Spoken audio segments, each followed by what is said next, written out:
Priestess Poppy Seed Punch, you asked me to make this cake for you earlier.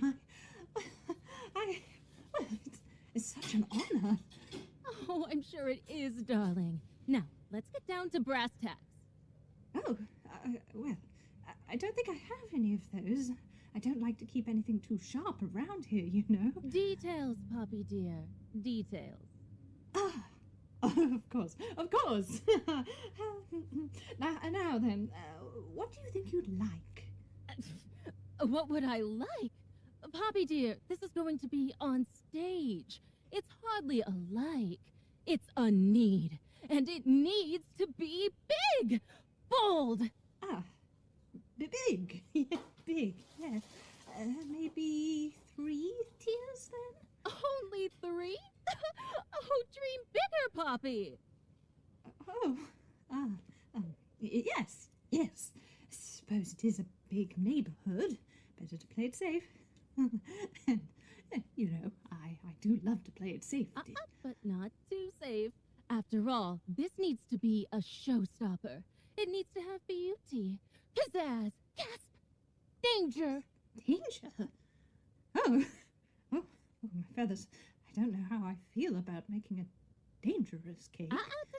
My feathered friend, you'll do great. I'm certain of it. There's no one else in the neighborhood I would trust with this. And not just because you're the only one here who can make something that doesn't come out of a gelatin mold. Oh, well, goodness me, you're going to make me blush.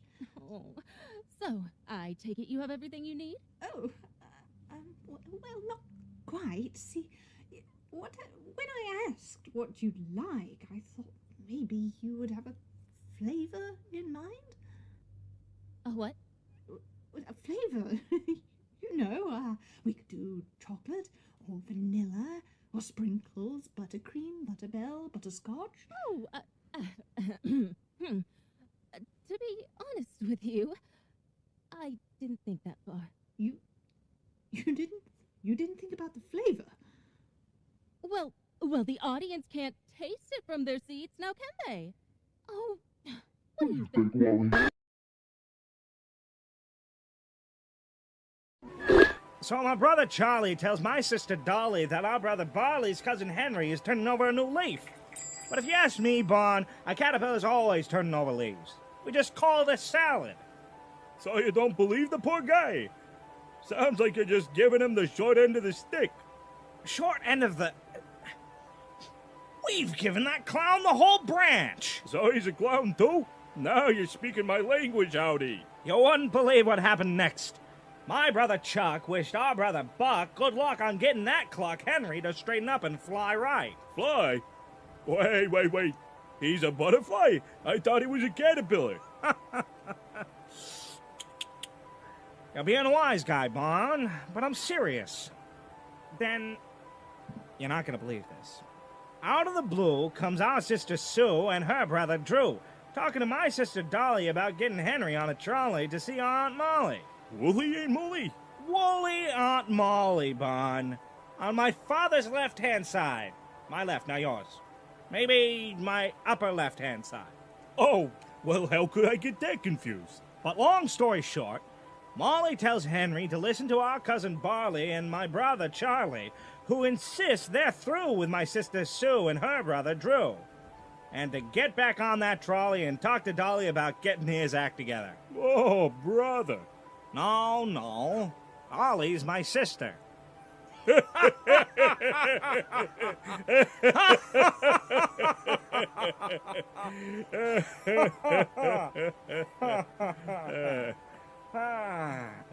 know I can always talk to you, Bon. I tell you, having a big family ain't easy. Too many things to keep track of. You're right about that. I'm just listening in, and I can barely keep track. The only family I gotta keep track of is my dear sweet mama. That's right. You know, next time she comes around, you ought to let me serve her one of my strawberry soda pops. Nobody makes them like you do, pal. Speaking of which, how's that drink treating you?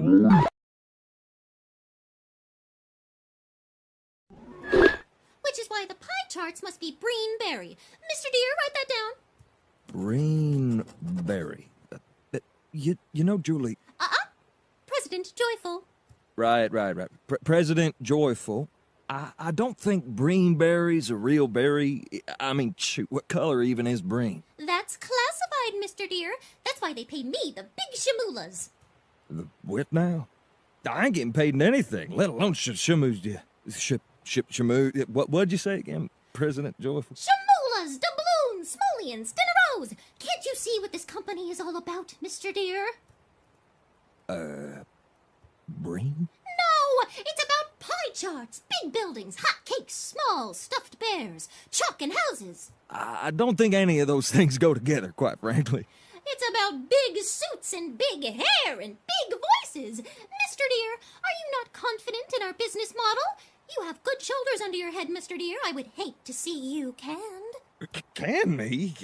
But you can't fire me. It's my first day on the job. Then you'd better straighten up and fly down, Mr. Deer, because the most important part of running a business is...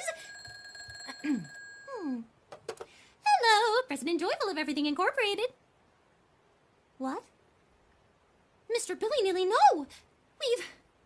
We're broke? They've eaten all our office supplies! Even the staplers? We're out of business! No! This was all I had! Whether letter or parcel, whether rank snow up... Joyful residents, who may I ask is calling. Oh, Barn, good to hear from you. Yeah, we're playing business or something or other. Yep, I'd say we're fresh at it. Whatever we're supposed to be selling. I think this time it was Breen. Oh, yeah, he's right here. Phone call for you, Walter. Blue don't actually have any blue pigmentation. They have to grow in soil that is basic as well, so the pine straw should be left for the other beds. You're telling me that these flowers are liars, Frankie? I'm not telling you that these flowers are liars, Barnaby. I'm talking about how these flowers are specially selected to look this way. Being blue isn't anything special, pal. Don't you know that blue is all the rage nowadays? I don't think people are painting themselves blue, frankly. Are you saying your fur color isn't natural? I beg your pardon? I am unnatural beauty as far as you know. I doubt you're any sort of beagle. I've never seen any blue dog before in my life. Now, if you don't mind, we'd like to continue tending to my flowers in peace. You're gonna have to do more than tend to them if you want them to grow up nice and big. You know what they say, you gotta entertain your plants to make them happy. That's true, but I'm not going to let your snappy patter poison my petunias. I'd hardly call your material entertaining, much less fertilizer. Oh, don't you worry, Frank. The last thing I'll do is overwhelm your orchid. Your plants all seem clovered. Not with these puns again. You're going to make all of my hard work wilt. Your humor's too dry for my impatience. Hey, not a daisy goes by where you don't get impatient. But hey, I'm just pulling your leg. Will you just get out of here? My plants don't need your ridiculous jokes to grow. Go find an audience for your silly gags somewhere else. All right, I'll grow. But every dogwood has his day. I'll still pop you in from time to time, even if you're still a little rough around the hedges.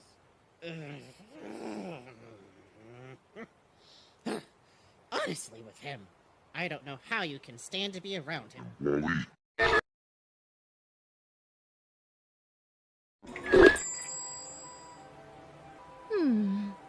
Do I want potatoes again? Or do I want chips? Well, when the chips are down, they're both sort of the same. To an ordinary person, maybe. But chips are a bit heavier for a performer. I don't want to get a stitch while I'm rehearsing my dance moves, and it slows my creative thinking. No, I've decided. Boiled potatoes, it must be a game. Well, shucks, Sally. If you're looking for a healthy change for a gal on the go, look no further than this sensational new Instant Mash. Instant? Or faster, guaranteed. All you do is add water and whoosh, a fluffy mashed tater masterpiece. Dinner for 1, 3, 20, cast to thousands. Whatever you want. They're lighter than air, too. Won't weigh you down. Or your wallet. I give it my 5-star rating, and those are the golden kind. Oh my! That does sound convenient, especially with my hectic schedule. Let's see. Bubble Blast Soap Flakes. Oh, what a strange name. Ha! Yeah, it's a marketing thing. Makes them sound squeaky clean for your diet, eh? Why, yes, I suppose it does. All right, then. I'll take one of those boxes of Bubble Blast Instant Mash, a bag of Old McDonald's porridge oat, one loaf of bouncy yellow bread, Sponge. and a box of that nice new sunshine cereal you introduced me to last week. Wood chips and sauce. Good choices are the only choices you can make at this store, but you've got a knack nonetheless, Miss Starlet. Oh, and a pint of milk, thank you. There you go. Service with a smile. Oh, I didn't see you there. What can I get for you today, Walsh?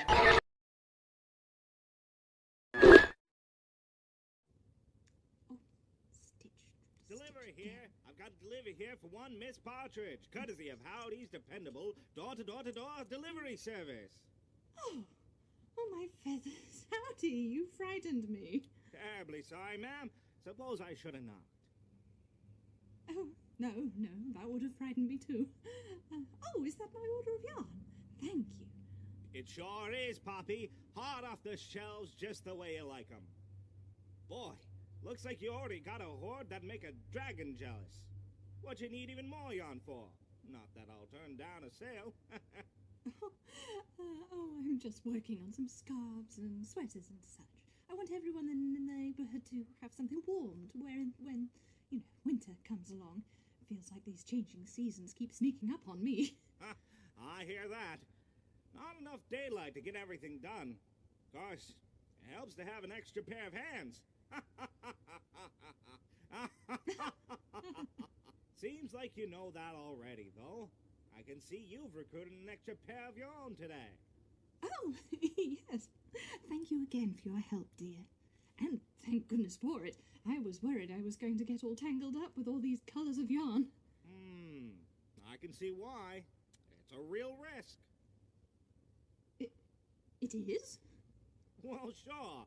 But lucky for you, I think I might have something to help. Behold!